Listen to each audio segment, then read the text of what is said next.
Nanti kan di bawah 4%. Jadi bagaimana mungkin luas lahan yang hanya di bawah 4% ini bisa memberi makan 270 juta rakyat misalnya. Kan problem besar itu juga. Jadi kenapa? Karena tadi itu kalau orang menanam atau orang membuat garam itu pasti ditangkap oleh polisi hutan, atau orang menanam apa misalnya palawija di gunung-gunung ini pasti ditangkap oleh polisi gitu.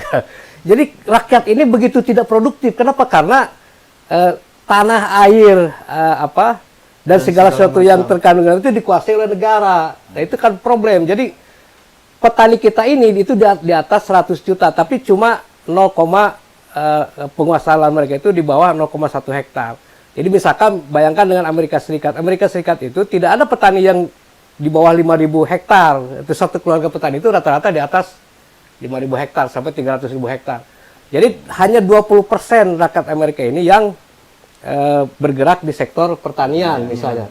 Tapi produktivitas mereka itu bisa mensuplai kebutuhan dunia. Karena tadi itu sangat efektif. Di faktornya tadi ya, di samping struktur, kemudian juga ada teknologi yang mendukung. Nah itu, sedangkan di kita ini kan tadi itu, jadi 100 juta petani, mungkin tidak ada yang rakyat Indonesia yang bukan petani.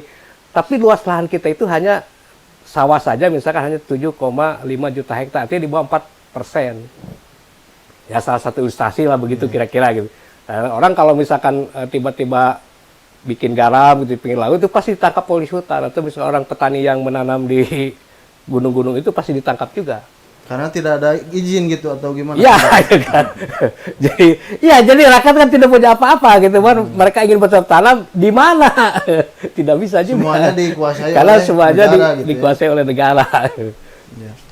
Ya, maksudnya kan harusnya ketika misalkan tadi ya tanah segala macam yang terkandung dikuasai oleh negara, jika itu bisa misalkan seperti Amerika misalkan ya, bisa memproduktivitaskan masyarakatnya gitu ya semaksimal mungkin, ya mungkin tidak jadi masalah gitu ya, Yaki. Iya. Tapi ketika semuanya dikuasai oleh negara gitu ya, tapi rakyat dan negara tidak berbuat apa-apa gitu. Tidak berbuat apa-apa gitu. Bahkan tidak memfasilitasi masyarakatnya gitu ya.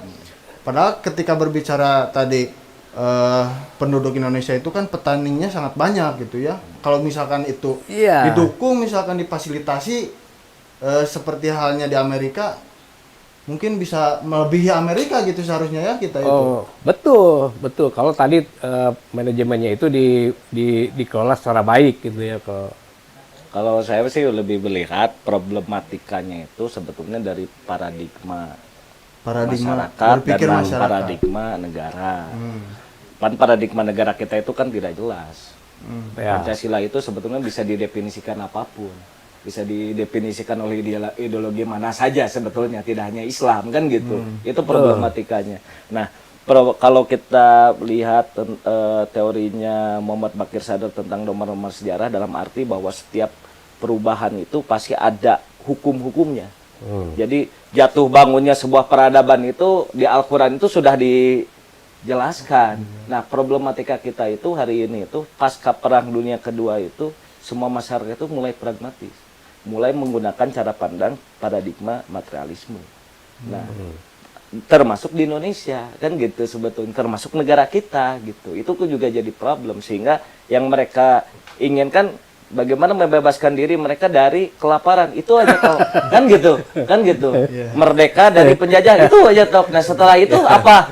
Kan gitu, tidak ada. Padahal kalau berbicara iman kepada Allah itu kan sebetulnya adalah tujuan manusia untuk meraih kesempurnaan. Di Nur Al-Maidah ayat 6 itu kan Allah itu menginginkan menyempurnakan manusia dan mensucikan manusia.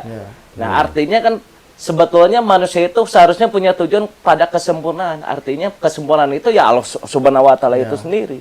Nah, ketika setiap manusia punya keinginan mencapai kesempurnaan ini adalah tujuan yang tidak pernah ada hentinya dan tidak pernah ada batasnya. Kan gitu sebetulnya. Nah, problemnya hari ini kita itu malah mentauhidkan tujuan-tujuan yang parsial. Ya tadi kayak di revolusi Prancis merdeka, kebebasan. Setelah sampai kebebasan ya udah kan gitu. Mentok di sana gitu. Mentok di sana. Dan ini jadi togut itu sendiri. Bukan berarti kebebasan tidak boleh. Kita harus bebas, tapi tidak hanya stop di sana kan gitu posisinya kan gitu. Nah, ini yang terjadi di kita, paradigma ini yang memang sangat rentan. Kita kadang-kadang gini, kita lihat bagaimana orang ngobrolin tentang ekonomi Islam hari ini. Nah, anti riba, anti masyair, anti perjudian, anti spekulasi kan gitu. Nah, padahal Islam itu bukan cuman pembatasan terhadap hal-hal yang itu saja yang tidak dibolehkan oleh agama. Tapi kan esensinya ini tujuan. Nah, di kita malah terbalik. Di Indonesia ini hari ini fenomena tentang diskursus tentang ekonomi Islam. Lebih kepada bagaimana dunia ini, materi ini jadi tujuan dan agama jadi alatnya. Bukan dibalik, harusnya Tuhan yang jadi tujuan, yang sempurna. Dunia ini jadi alatnya, harusnya kan gitu ya. Problematikanya kita masih persepsinya di sana. Kita menggunakan Tuhan sebagai alat gitu untuk mencapai kebahagiaan. Ya, bahkan hari ini Al-Quran saja jadi alat sumpah saja gitu. Tapi kan dijalankan isinya. Dijalankan, gitu. Jadi alat pembenaran saja pada akhirnya kan gitu. Ya kayak gini, ya mending gini. Ada praktik kan gini yang anti riba gitu. Oh jangan pinjem duit terus saya bungain kan. Itu motornya saya beli. Nanti antum beli lagi dengan harga apa? Itu kan tetap tujuannya materi kan gitu sebetulnya. Sebenarnya kan syariat Islam itu lebih manusiawi, lebih membangun kemanusiaan kan sebetulnya. Nah tujuan ini yang dihilangkan gitu. Hari ini. Ya betul, justru kalau kita tadi ya semangat yang Al-Quran itu kan qad aflaha man tazakka. Jadi selalu fokusnya ini kepada kepada tadi kalau dijelaskan seperti tadi itu kunci utamanya adalah bagaimana manusia ini menjadi manusia yang sejati, ya qad aflaha man tazakka itu. Jadi manusia yang mensucikan diri. Jadi memang bukan soal materi yang menjadi esensi. Adapun materi itu adalah sebetulnya sub bagian dari itu. Nah, persoalannya kembali kepada yang tadi, kita ini kan gini. Kalau masyarakat petani itu punya lahan biasanya gitu.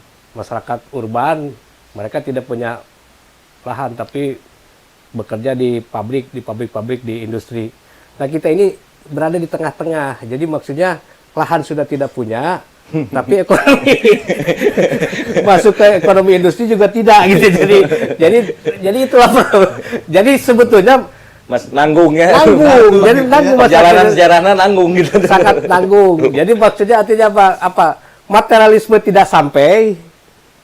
Karena secara materi juga kita bukan termasuk negara yang kaya atau masyarakat yang kaya atau masyarakat yang maju. Jadi bayangkan hampir semua yang kita konsumsi ini diproduksi oleh masyarakat lain atau negara lain gitu. Hampir semua dari mulai pangan gitu, dari mulai garam, kedelai, jagung gitu, ayam dan sebagainya itu diproduksi oleh orang lain, kita hanya konsumsi. Nah tadi itu spiritual juga tidak sampai. Jadi materi itu nyampe, materi tidak sampai, spiritual juga tidak sampai. Jadi menjadi masyarakat yang mensucikan diri tidak, menjadi masyarakat yang materialis juga tidak. Jadi memang secara spirit kita ingin menjadi masyarakat yang materialistis, masyarakat yang kaya, ya sudah tidak peduli lagi tentang agama. Tapi agamanya ditinggalkan, ininya tidak kesampaian. Ya itu yang barangkali. Justru kan banyak ada ayat Al-Quran yang menjelaskan ketika agama dijadikan alat, justru materinya tidak sampai. Ini tidak sampai. Bahkan itu kan pada akhirnya seolah-olah berhadapan langsung dengan Allah kan gitu tuh, yang ketika tujuan agama dijadikan alat. Justru kenapa orang Eropa lebih maju, orang Amerika lebih maju, mereka nggak menggunakan agama. Jadi mereka nggak berhadapan dengan Tuhan langsung gitu. Kalau di kita kan gitu agama dijadikan alat untuk tujuan materi. Gitu. Nah kan ada fenomena yang menarik itu pasca Perang Dunia II. Jadi pas Perang Dunia II itu kan ternyata perperangan itu pada akhirnya dikendalikan oleh Amerika. Kan perang dunia kedua itu kan perang terjadi di Eropa, gitu kan, fasisme Italia, Jerman dan Jepang melawan sekutu kan gitu. Amerika kan nggak ikut